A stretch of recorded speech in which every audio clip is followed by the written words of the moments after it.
Представете си, че е петък вечер и вие сте супер гладни. Обаждате се на любимата си пицария и те ви казват, че имате две опции на менюто.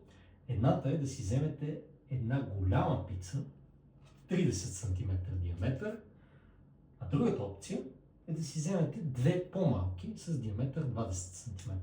Цената е най-съща. 20 лева за голямата и 2 по 10 за малките. Коя ще изберете, ако искате да се нахраните по-добре?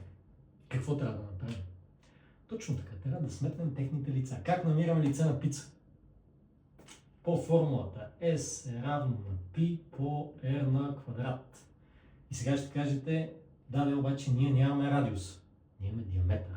Диаметър е два пъти по-голям от радиус. Следователно, радиуса на по-голямата пица ще бъде 30 върху 2 или 15 см.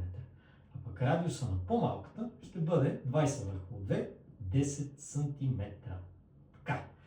И сега по тази формула може да си изчислим, че лицето на по-голямата пица е π по 15 на квадрат. 15 на квадрат е 225 пъти π. Това е лицето на по-голямата пица.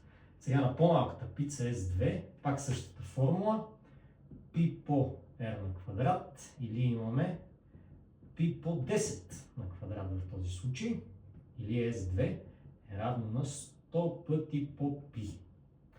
Но ние имаме две такива малки, искаме да си вземем, така че 2 по 100 пъти π, или имаме 200 π. И сега, ако сме по-гладни, ще си вземем една по-голяма пица, защото 225 пъти π е по-голяма от 200 пъти π.